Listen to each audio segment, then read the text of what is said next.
அன்பான உறவுகளுக்கு வணக்கம். நீங்கள் பார்த்துக் கொண்டிருப்பது எஸ்டிஎஸ் தமிழ் தொலைக்காட்சி. எஸ்டிஎஸ் தமிழ் தொலைக்காட்சியில் வார வாரம் நடந்து கொண்டிருந்த மருத்துவரும் நாமும் நிகழ்வோடு இணைந்திருக்கின்றீர்கள். மருத்துவரும் நாமும் நிகழ்வுக்கான அனுசரணையை வழங்குகின்றார்கள்.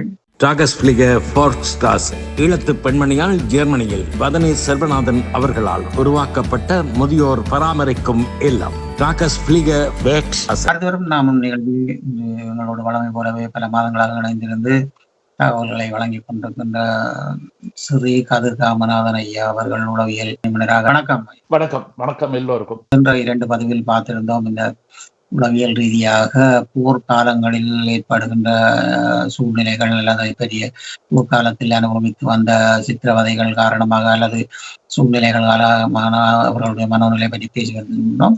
அந்த வகையிலே முள்ளிவாய்க்கால் காலத்திலே இருந்த ஒரு முக்கியமான விடயம் என்று சொன்னால், புலம்பெயர் நாடுகளிலே இந்த முள்ளிவாய்க்காலின் அழிவின் போது காணொலியாக பல நிகழ்ச்சிகளை அங்கே நேரடியாக பார்த்தவர்களின் மனோநிலையில் மாற்றங்கள் ஏற்பட்டு நான் கண்ணூடாக பார்த்த சில நண்பர்கள் என்று சொன்னால் இரத்த அழுத்தம் கூடிய விடயத்தை பார்க்கக்கூடியதாக கூடுதலாகிறது. காட்சிகளை நேரடியாக கண்டதனால் ஏற்பட்ட விடயங்களால் அதை மிக அருமையான ஒரு விடயத்தை இன்னைக்கு நீங்க எடுத்திருக்கிறீங்க. இந்த விஷயத்தை பற்றி கொஞ்சம் ஒரு நுணுக்கமாக கொஞ்சம் விஞ்ஞான ரீதியாக பார்க்கலாம்.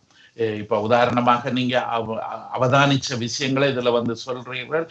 அதாவது அந்த முள்ளிவாய்க்கால் காலத்திலேயே படங்களாக அந்த யுத்த அகோரமான விஷயங்களை பார்த்த பல பேருக்கு இரத்த அழுத்தம் கூடுதலாக இருந்தது, அல்ல இரத்த அழுத்த பிரச்சனை கன பேருக்கு இருந்தது. அது நிறைய உண்மையான விஷயத்தான் நீங்க இதுல சொல்றீங்க. ஆனா இப்ப இதுல நான் ஒரு ஆழமாக அகலமாக அந்த விஷயத்தை தெளிவுபடுத்த விரும்புறேன். நாங்க சாதாரண முறையிலே இப்ப உளவியல் தாக்கம் ஏற்படும் போது அது வெறும் மூளையில அல்லது எங்களுடைய ஞாபகத்தில இருக்கிற விடயம் மாத்திரம் அல்ல. மனிதனை பொறுத்தவரையில உள்ளத்தையும் உடலையும் பிரிக்கலாம். அத ஒரு காசினுடைய 2 பக்கம் மாதிரி. ஒரு பக்கம் வெளிச்சத்துல இருந்தா மற்ற பக்கம் நிழல்ல இருக்கும். அதுக்காக அது இல்லையா? இப்ப சில பேர் சில தத்துவ முறையில சில பேர் கதைப்பாங்க, உளம் என்றது மனம் என்றது வேற, உடல் என்றது வேற, 2க்கும் தொடர்பில்லை. அது இது கன சிந்தனைகள் எங்களோட சமூக பரப்புகள்ல இருக்குன்னு. ஆனா இப்ப நாங்க இப்ப இந்த விடயங்களை வேலை செய்கிற விஞ்ஞான முறையில நாங்க வைத்தியம் செய்கின்ற இந்த துறையில பார்க்கும்போது உள்ளத்தையும் உடலையும் பிரிக்கவே இயலாது. உள்ளத்துல என்ன விதமான விஷயங்கள் பதியப்படுகிறதோ, கேட்கப்படுகிறதோ, அங்க பதிஞ்சு வைக்கப்படுகிறதோ, இந்த விடயம் எல்லாமே உடல்ல இறங்கும். உடல்ல தெளிவாக தெரியும். இப்ப அதுக்கு நான் இலகுவான ஒரு சின்ன ஒரு நுட்பமான விஞ்ஞான ரீதியான ஒரு கருத்தை இதுல சொல்ல வேண்டி இருக்கு. ஏன்னு சொன்னா, இப்ப உதாரணமாக மனிதர்கள்ட்ட எங்களுக்கு ஐம்புலன்களும் ஞாபகமும் இருக்குன்னு பல தடவை கதைச்சிருக்கோம். ஆனா இந்த ஐம்புலன்கள் ஞாபகங்கள் எல்லாம் இருக்கிற இந்த பகுதியோட உடம்பை இணைக்கிறது ஆட்டோனமிக் நர்வஸ் சிஸ்டம் என்று சொல்லி ஆங்கிலத்துல சொல்லுவார்கள். நாங்க தமிழிலே தான் இயங்கி நரம்பு மண்டலம், அது தானாகவே இயங்கும். அந்த மாதிரியான ஒரு நரம்பு மண்டலம் எங்கட உடம்பிலே இருக்கின்றது. இன்னும் கொஞ்சம் விளக்கமாக சொன்னோம் என்று சொன்னா, இந்த தானியங்கி நரம்பு மண்டலம் என்று சொல்றது எங்கட இதய துடிப்பு, சுவாசம், செமிபாடு, உடல் தசனார்கள் என்ற நிலைமை, இப்ப நாங்க நித்திரைக்கு போறது, பசி வாரது, இதுகள் எல்லாமே அந்த தானியங்கி நரம்பு மண்டலத்தால தான் நிர்வகிக்கப்படுகின்றது. ஏன்னா இதுகள் ஒன்றை நாங்க நினைச்சு செய்விப்பதில்லை. இப்ப இதயத்தை நீ கூட அடி, குறைச்சு அடி, அல்ல சுவாசத்தை ஆழமேடு, இது நிப்பாட்டு, இது போதும், இப்படி என்றெல்லாம் நாங்க சொல்லி அது கேட்காதுன்னு. அப்ப இந்த உறுப்புகள் எங்களுடைய கருத்துகள், சிந்தனைகள், எங்களுடைய இதுகளுக்கு அப்பாற்பட்டது. அவை இப்ப நாங்க அம்மாவின் வயிற்றுல இருக்கும் போதே அதுகளின் செயல்பாடு ஆரம்பிச்சிருக்கோம் இல்லையா?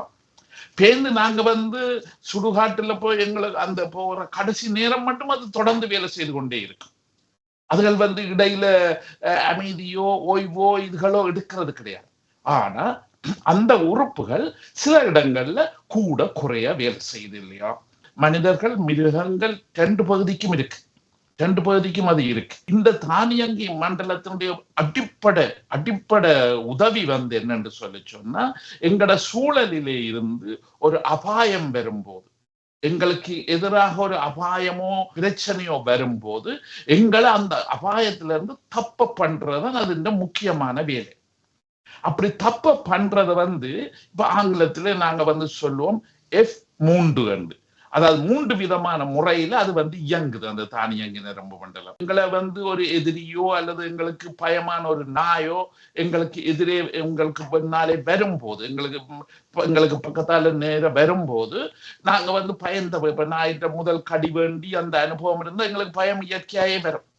அப்ப அந்த மாதிரியான அனுபவங்கள் அல்லது இயற்கையாகவே நாங்க சிறு வயதிலே நாகி பயமாக இருந்து இப்படியான இதுகள் இருந்தால் அதுல அந்த F3 என்று சொல்றதுல ஒன்று அச்சம், பயம். நாய் வருதே என்ன என்று சொல்லி எங்களோட இதய துடிப்பு, அந்த அச்சம் என்று சொல்ற இதய துடிப்பு தண்டபால்ல கூடிடும். அது தண்டுபால்ல மிக அதிகமாக அடிக்க பார்க்கும் இல்லையோ, இதயத்தை கை வச்சு இதயத்தை தொடாமலே அந்த இதயத்தின் துடிப்பை நாங்க உணர்ந்து கொள்ளலாம். எங்களுக்கு புரிம்ப தெரியும் அது. அப்ப ஒன்று அந்த அச்சம் என்ற ஒன்று அங்க உருவாகும் இல்லையோ. ஆனா அடுத்த செயல்பாடாக வரும் என்று சொன்னா இப்ப உதாரணமாக நாயோ அல்லது எதிரி ஒரு பெரிய எதிரி எங்களை அணுகி வந்தான் என்று சொல்லலாம். இப்ப எங்களை சுத்தி வளைச்சு உதாரணமா ஆமியல் ஊர்ல கரை பேர் அப்படி சுத்தி வளைச்சு பிடிக்கிற இடங்கள் இருக்கு. என்ன ஒன்று அச்சம் என்றது முதலாவது உணர்வு உருவாகும். அடுத்தது நாங்க ஒரு ஆளாக இருந்தால் அந்த எதிர்த்து வார இவர் ஒரு ஆளாக இருந்து அவர் கொஞ்சம் பலவீனமா இருந்தால் அட்டாக் பண்ண போவோம். அதாவது அவரை அடிச்சு விழுத்த பார்ப்போம். அந்த அந்த அந்த அந்த எதிரிய இல்லாம பண்ண பார்ப்போம் இல்லையோ. அப்ப ஒன்று பயமன்றது ஒன்று அங்க இருக்கு. அவர் கொஞ்சம் பலவீனமா தனிமையா இதா இருந்த இப்ப நாங்க 2 பேர் 3 பேர் இருந்தோம் என்று சொன்னா அந்த எதிரியா அடிச்சு விழுத்துறது வெல்றது சுகமாக இருக்கும் இல்லையோ. அப்ப அது ஃபைட் என்று சொல்றோம். அடுத்த மூன்றாவது என்னன்னு சொன்னா இப்ப உதாரணமாக சில கிராமங்களை சுத்தி வளைக்கும் போது நிறைய ஆமிதான் சுத்தி வளைக்கிறது இல்லையோ. அப்ப அந்த நிறைய ஆமியல் சுத்தி வளைச்சு அதுவும் ஆயுதங்களோட வருவார்கள் இல்லையோ. ஆயுதங்கள் பயங்கரமான ஆயுதங்கள் இதுகள் எல்லாம் கொண்டு வருவார்கள். அப்ப அப்படியான நிலையில ஒருவர் அகப்பட்டார் என்று சொன்னா அவர் அந்த ஆமியல் கிட்ட அணுகும் போது கிட்ட வர வர அவர் அப்படியே மயங்கி அப்படியே உணர்வு அற்றவராக விழுந்துடுறேன். அதை ஃப்ரீசிங் என்று சொல்றது இப்ப ஆங்கிலத்துல. தன்னை அப்படியே உறைஞ்சு போயிடுறாரு இல்லையோ. ஏண்டா எதிரிகள் அங்க கணக்க பெரிய பயங்கரமான ஆயுதங்களோட வர்றார்கள். மீழ்ச்சிக்கு இடமே இல்லை, தப்பவே இயலாது என்ற அந்த கடைசி கட்டம் என்ன. அப்ப அந்த கடைசி கட்ட உணர்வு வரும்போது இந்த தானியங்கி நரம்பு மண்டலம் தான் அவருக்கு உதவி செய்கிறது.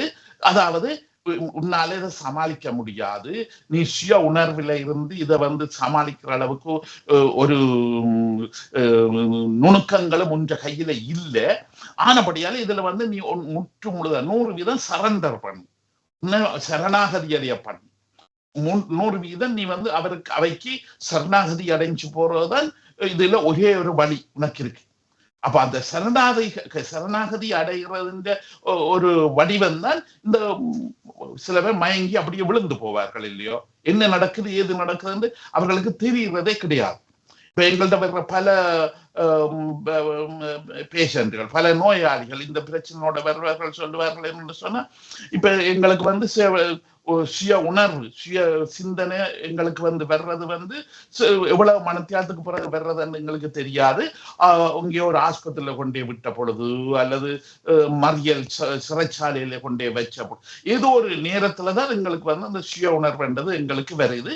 ஆனா எவ்வளவு நேரம் எவ்வளவு மனத்தியாலம் நான் மயங்கி இப்படி உறைஞ்சு போய் ஒன்றுமே தெரியாம இருந்தேன்ன்றது எனக்கு தெரியாது. அப்ப இந்த விதமாக ஒரு உயிரினத்தை இப்ப உதாரணமா இது மனுஷர் எங்களுக்கு யுத்த காலத்துல மாத்திரம் இல்ல. இப்ப உதாரணமாக இப்ப விலங்குகளோட ஆராய்ச்சி செய்கிற மிருகவியல் நிபுணர்கள் இருக்கார்கள் இல்லையோ. இப்ப அவர்களை பொறுத்தவரை அவர்கள் சொல்லுகிறார்கள் என்று சொன்னா இப்ப முயல் என்று எடுப்போமே. அந்த முயல் ஒரு சிங்கமோ ஏதோ ஒரு அல்லது ஓநாயோ ஏதோ ஒன்று கலைச்சு கொண்டு போய்க்க ஓடிக்கொண்டு போகும் பார்க்கும். அது கிட்ட வந்துடுது. அப்ப இதுக்கு மேல ஓடி தப்புறதுக்கு தன்னால முடியாது, இயலாது என்று சொல்லி போட்டு அது விழுந்து படுத்து அப்படியே மயங்கி அப்படியே உறைஞ்சுக்கும். அப்படியே விழுந்து செத்த மாதிரி படுத்திருக்கும் இல்லையோ. அது சிங்கம் இதுகள் மாதிரி பெரிய மிருகங்கள் இருக்கு, அதுகள் செத்த பொருளை தொடவே மாட்டோம். கிட்ட வந்து பார்த்து மணந்து தட்டி பார்க்கும், அசைச்சு பார்க்கும், இதுகள் எல்லாம் செய்து பார்க்கும். இதெல்லாம் கை காலெல்லாம் அப்படியே நீட்டினபடி விரைச்சு போய் இருக்குவேனா. ஒரு இறந்த பொருளுக்கும் இதுக்கும் வித்தியாசம் இல்லையானா. அந்த மாதிரி இருக்க அதுகள் வந்து மணந்து தட்டி இதுகள் எல்லாம் பார்த்துட்டு இது எனக்கு உணவாக்க இயலாது என்று சொல்லி போட்டு அதுகள் விட்டுட்டு போயிடுங்கள் இல்லையோ. அப்ப அதுகள் விட்டுட்டு போக அது ஒரு 5 நிமிஷம் 10 நிமிஷத்தால இதுகள் வந்து சுய உணர்வு வந்து திருப்பி எழும்பி ஓடும். அப்ப இந்த விஷயங்கள் வந்து இப்ப நாங்க வந்து ஞான ரீதியாக இந்த தானியங்கி நரம்பு மண்டலத்தை பற்றி விளங்கப்படுத்தும் போதுதான் இதை நான் சொல்ல வாரேன். அந்த தானியங்கி நரம்பு மண்டலம் வந்து 3 அடிப்படையான செயல்பாடுகளை உடையது. ஒன்று வந்து எங்களை பயப்படுத்தி எதிரியோடுதான் என்ன உன்னை அணுகி வாரான் என்று தயார்படுத்தும். இதய துடிப்புகள் இதுகள் எல்லாம் வரும்போது இப்ப உதாரணமாக ஊர்லயே இப்ப சில பேர் எங்களோட வைத்தியம் செய்யற நேரங்கள்ல சொல்லுவார்கள், ஆமி சில இடத்துல துரத்தி கொண்டு வரும், ஆனா எனக்கு ஓடக்கூடிய பாதை இருந்தது. எல்லா இடமும் சுத்தி வளைக்கலையா ஆமி இல்லையா, ஓடக்கூடிய பாதை இருந்தது. ஒரு 2 பக்கம் அல்ல ஒரு பக்கத்துலதான் ஆமி கலைச்சு கொண்டு வருது, மிச்சம் 3 பக்கம் எனக்கு ஓடி தப்பக்கூடிய வாய்ப்பு இருக்கு. அப்ப அந்த இடங்களில வந்து சில பேர் சொல்லுவார்கள் என்னன்னு சொன்னா, பெரிய கிணறு கூட இருக்கும், அந்த கிணறை கூட தாண்டி பாஞ்சு ஓடுவார்கள். சில வேளையில சில இடத்துல முள்ளு கம்பி போட்ட வேலியல், நல்ல உயரமான வேலியல் வந்து இருக்கும், அந்த வேலியலை கூட கண்ணை முடிக்கணும் பாஞ்சு தப்பி ஓடுவார்கள் இல்லையோ. இந்த விதமான உதவி செய்யறது வந்து இந்த தானியங்கி நரம்பு மண்டலத்துல வந்து ஒரு சுரப்பி இருக்கு, சிறுநீரகத்துக்கு மேல ஒரு சுரப்பி இருக்கு. அது வந்து அட்ரீனலின் என்று சொல்லப்படுற ஒரு ரசாயன பொருளை சுரக்கிறது. அந்த அட்ரீனலின் என்று சொல்லப்படுற ரசாயன பொருள் வந்து ஒரு ஆள் வந்து தன் உயிரை தப்ப வைக்கிறது, ஓடுறது, வேகமா ஓடுறது, சாதாரண முறையிலேயே பயந்து கொண்டிருக்கிற விஷயம் எல்லாத்தையும் செய்து முடிக்கிறது. கிணத்தை கடந்து ஓடுறது, முள்ளு கம்பியை கடந்து பாஞ்சு ஓடுறது, இப்படியான விஷயம் அந்த உயிரை காப்பாற்றுறதுக்காக இதையும் செய்வினை இல்லை. அந்த விதமான விஷயத்துக்கு உதவி செய்கிறது இந்த தானியங்கி நரம்பு மண்டலத்தின் இந்த அட்ரீனலின் என்று சொல்லப்படுற இந்த சுரப்பி நீர் தான். அப்ப இந்த இடத்துல இந்த தானியங்கி நரம்பு மண்டலம் என்றது சாதாரண முறையில் இப்ப சின்ன சின்ன பிரச்சனைகள் வரும்போது ஒரு மனிதனுக்கோ அல்ல ஒரு உயிரினத்துக்கோ அது வந்து மிகவும் ஆதாரமாக இருக்கு, மிகவும் உதவியாக இருக்கின்றது. அப்ப இந்த உதவியாக இருக்கிற விடயம் வந்து ஒரு கணப்பொழுதோ அல்ல ஒரு குறிப்பிட்ட நேரம் என்று சொல்லி சொன்னா அது வந்து மிக அதீதமாக வேலை செய்து எங்களுக்கு உதவி செய்து போட்டு பேருந்து சாதாரண நிலைக்கு இறங்கி வந்துடும். ஆனா இப்ப உதாரணமாக நீங்க இதுல குறிப்பிட்ட மாதிரி இப்ப முள்ளிவாய்க்கால் அந்த நேரத்துல நடந்த சண்டைகள் இதுகள் வந்து மாதக்கணக்கா நடந்தது. ஒரு நாள் ஒரு மணித்தியாலம் அரை மணித்தியாலம் வந்து நடக்க இல்லையா, மாதக்கணக்காக நடந்தது. அதை விட இங்க வந்து அந்த செய்திகள் விடயங்கள் வந்து அந்த காலகட்டத்துல மாத்திரம் அது காண்பிக்கப்படவில்லை, தொலைக்காட்சியல்லையோ அல்லது செய்தி ஊடகங்கள் ஒரு கால தொடர்ந்து எத்தனையோ பெரிய கணக்காக அதை பற்றி கதைச்சதை காட்டி காட்டி நாங்க பேசி கொண்டிருக்கிறோம் இல்லையோ. அப்ப இந்த விடயங்களை பொறுத்தவரையில வந்து இப்ப ஒரு ஈழத்துல இருந்து வந்தாக்கள் இல்லையோ, இப்ப எங்கட தமிழ் ஈழ பகுதியில இருந்து வந்து எங்களுக்கு வந்து அந்த முள்ளிவாய்க்கால் எங்கட இருந்து ஒரு சொட்டு கூட பிரிச்சு பார்க்கல, அதுன்னு அது தனி நாங்கள் தனி என்று சொல்லி வித்தியாசப்படுத்தி பார்க்கல, அதுன்னு.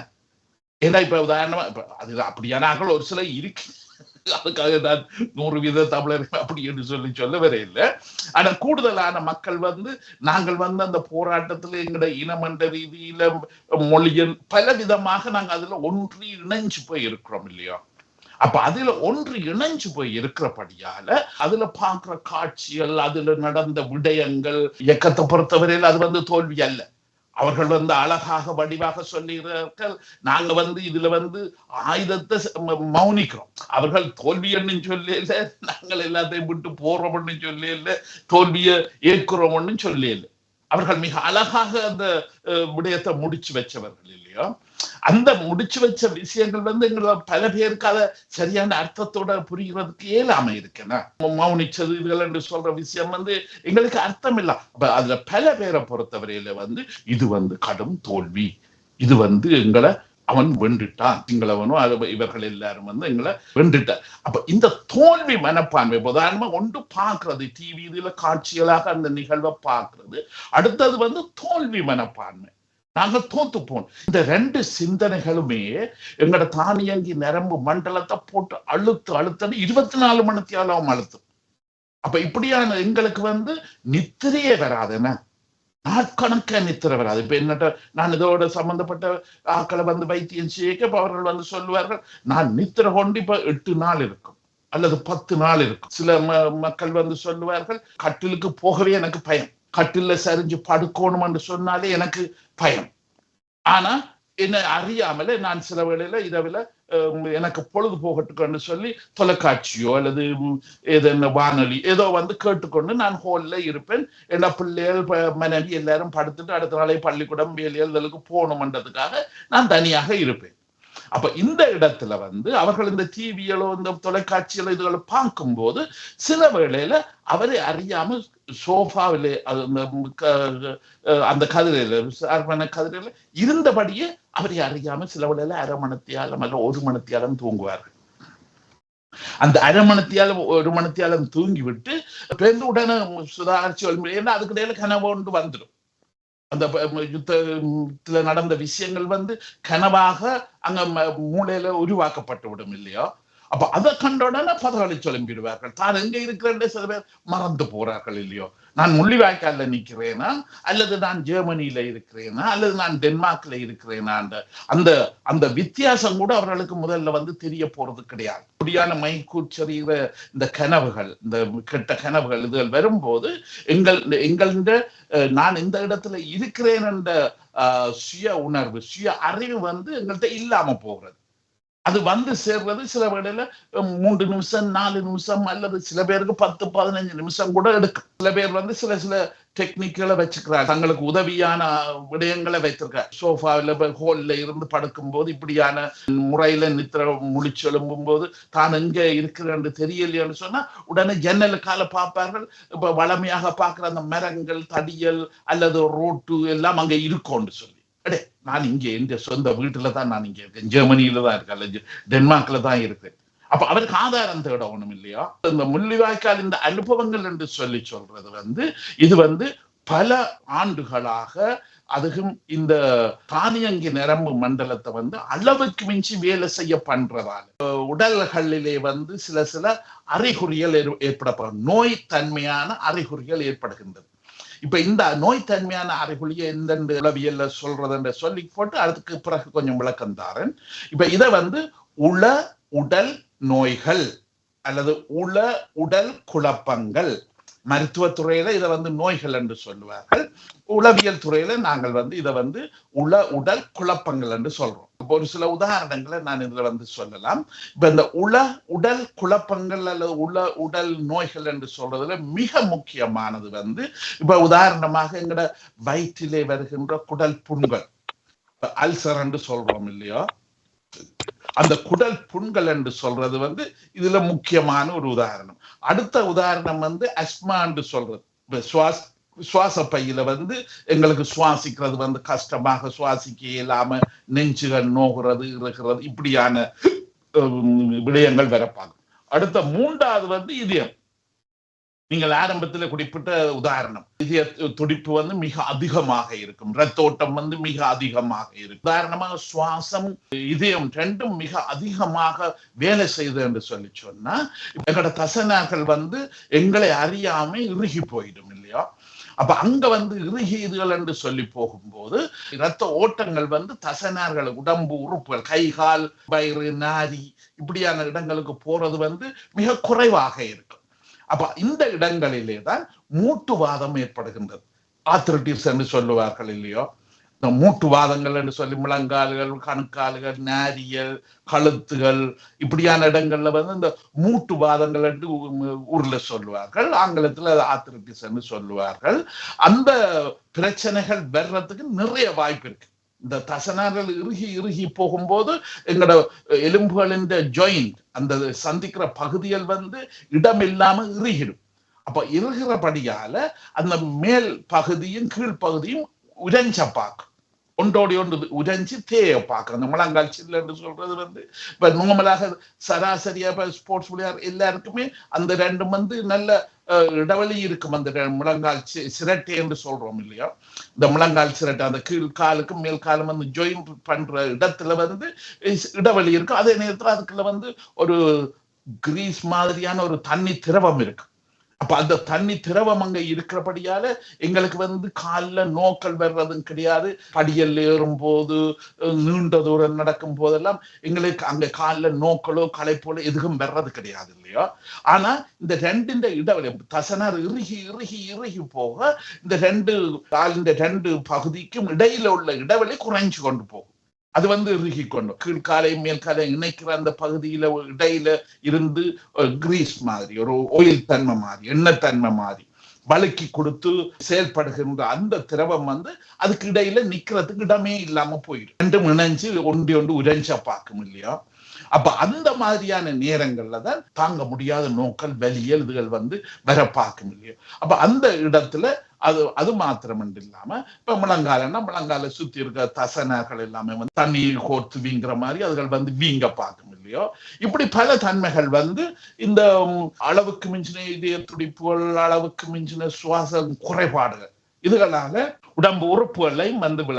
இன்னும் ஒரு முக்கியமான விஷயத்தை நாங்கள் அதிகமாக பார்க்கிறோம். பல எங்களுடைய மக்கள் அதை பெருசாக கவனத்தில் எடுத்துக்கொள்வது கிடையாது. இப்ப உதாரணமாக இந்த மாதிரியான நிலைமை கனப்பேருக்கு இருக்கும் போது அவர்களுக்கு இப்ப முழங்காலை கீழே கால் நீர் கோர்த்து அப்படியே பொத்தியா வீங்கு. 1/2 கிலோமீட்டர் அல்லது 1 கிலோமீட்டர் எங்கேயாவது வெளியில கடைக்கு போட்டு அல்லது எங்கேயும் போட்டு வரும்போதோ, ஸ்ரீலங்காவுக்கு எல்லாம் போகும்போது விமானத்துல 13, 14, 15 மணிக்கு எல்லாமே இருக்க வேண்டி இருக்கும். அங்க அசைவு இல்லாம இருக்க வேண்டி இருக்கும் இல்லையோ.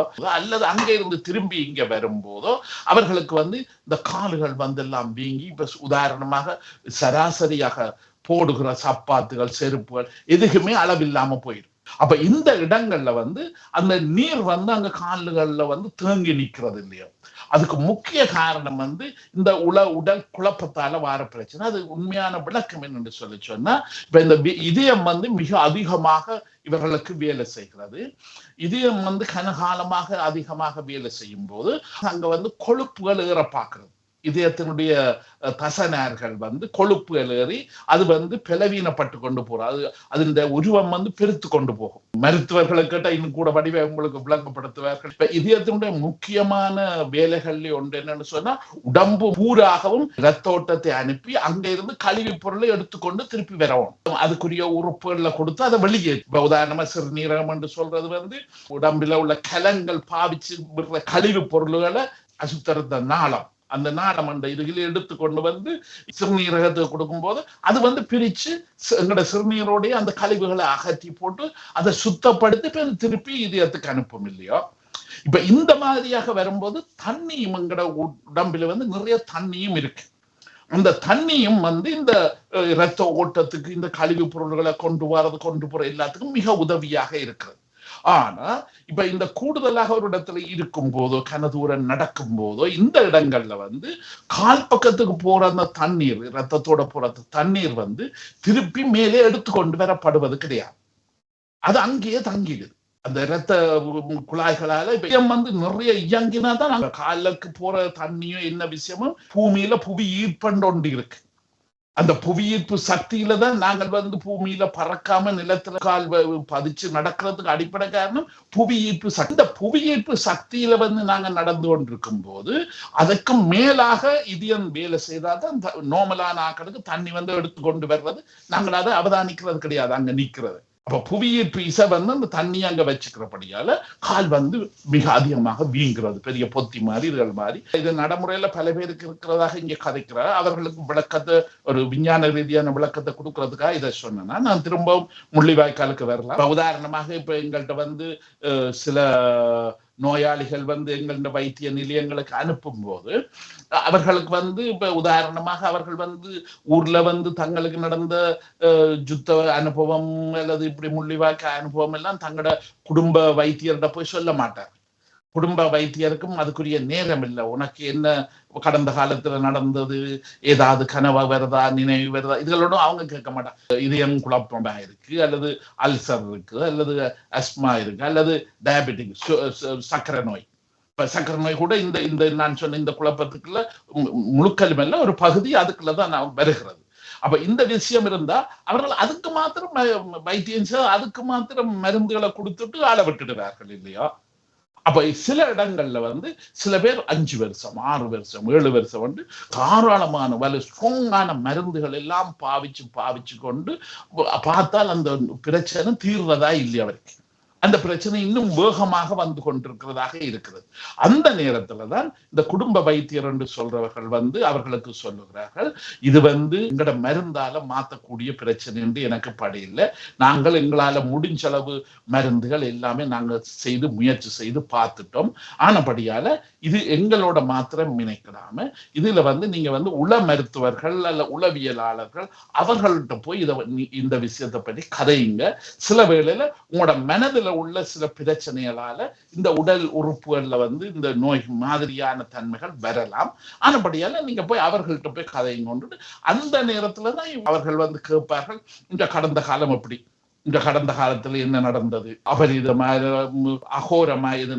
அப்பதான் இவர்கள் வந்து சில கொஞ்சம் கதைக்க ஆரம்பிப்பார்கள். அதை கண்ட உடனே வைத்தியர்களுக்கு தெரியும், இது எங்கள்கிட்ட வந்து நீ இருக்கிறது இது பிழையான இடத்துல அல்லது தவறான இடத்துல தவறான வைத்தியம் செய்கிறாய், உனக்குரிய இடம் இங்க வந்து இருக்கு, அந்த இடத்துக்கு நாங்க அனுப்புறோம், அந்த இடத்துல போய் இது கதைச்சு பேசி அவர்கள்ட்ட தான் அதுக்கு தீர்வெடுக்கணும் வந்து பல பேர் இப்ப எங்கள்கிட்ட வந்து வர்றாரு. அப்ப இதுல வந்து இப்ப நான் குறிப்பிட்டு சொல்றேன், முள்ளி வாய்க்கால் என்று சொல்றது வந்து உதாரணமாக எங்கள்கிட்ட பல பேருக்கு வந்து பிரகாத்திரமாக நல்லா இருந்து இப்ப நாங்க இங்க உழைச்சு நல்ல வடிவ சாப்பிட்டு நித்திர கொண்டு நல்ல தைரியமா அந்த இடத்துலயும் எங்களை வந்து நோயாளி தன்மையாக மாத்துகிறது.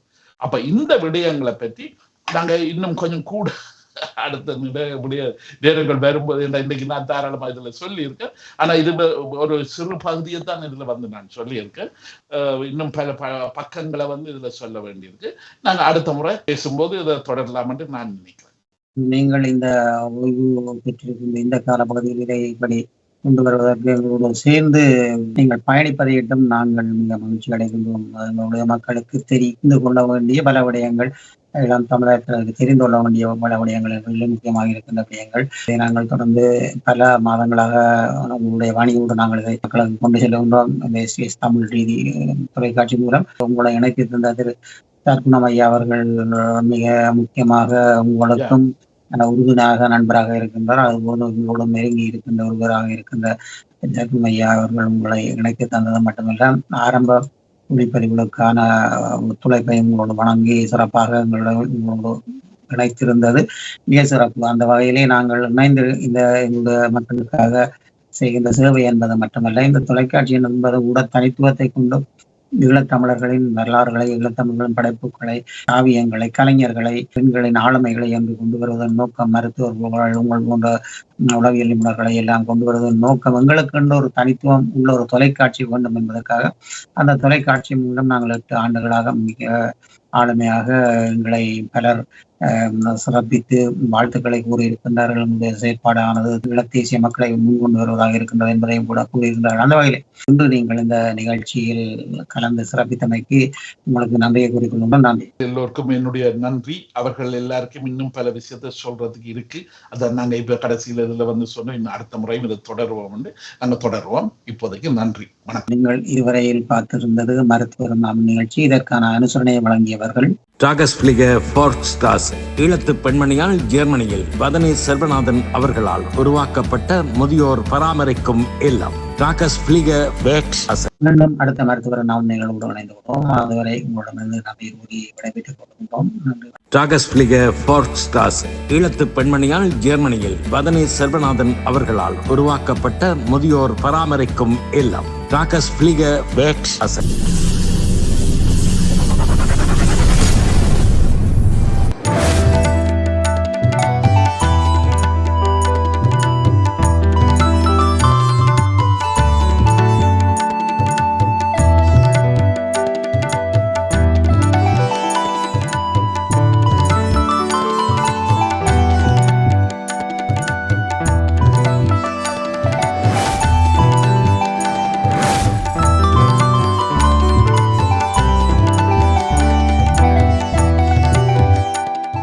டாகஸ் பிளிகர் ஃபோர்ஸ்ட்ராசே ஈழத்து பெண்மணியால் ஜெர்மனியில் வதனி செல்வநாதன் அவர்களால் உருவாக்கப்பட்ட முதியோர் பராமரிக்கும் இல்லம். டாகஸ் பிளிகர் ஃபோர்ஸ்ட்ராசே 1000க்கு மேற்பட்டவர்கள் பராமரிக்கப்பட்டு வருகின்றனர். இல்லத்தில் தங்கி வாழ்வோர் வீடு சென்று அழைத்து வந்து நாளாந்த பராமரிப்பு, மருத்துவ உதவி, உடல் பயிற்சி, சிறந்த உணவு வளங்கள், விளையாட்டு, பொழுதுபோக்கு அம்சங்கள், சுற்றுலா அழைத்து செல்லல், இன்னும் பல உதவி சேவையுடன் மிளிர்ந்து நிற்கும் டாகஸ் பிளிகர் ஃபோர்ஸ்ட்ராசே முதியோர் பராமரிக்கும் இல்லம். இங்கு வந்தவர்கள் தங்கள் இல்லங்களில் வாழ்வது போல் வாழ்வது இவர்கள் முகமலர்வில் தெரிகின்றது. தொடர்புகளுக்கு கே.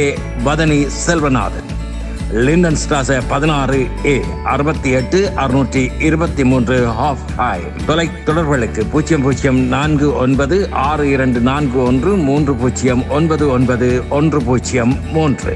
கை தொலைபேசி 00494162205164. முதியோர் பராமரிப்புக்கு டாகஸ் பிளிகர் ஃபோர்ஸ்ட்ராசே. இது ஒரு ஈழத்தமிழ் பெண்ணின் சாதனை. முதியோர் பராமரிக்கும் இல்லம்.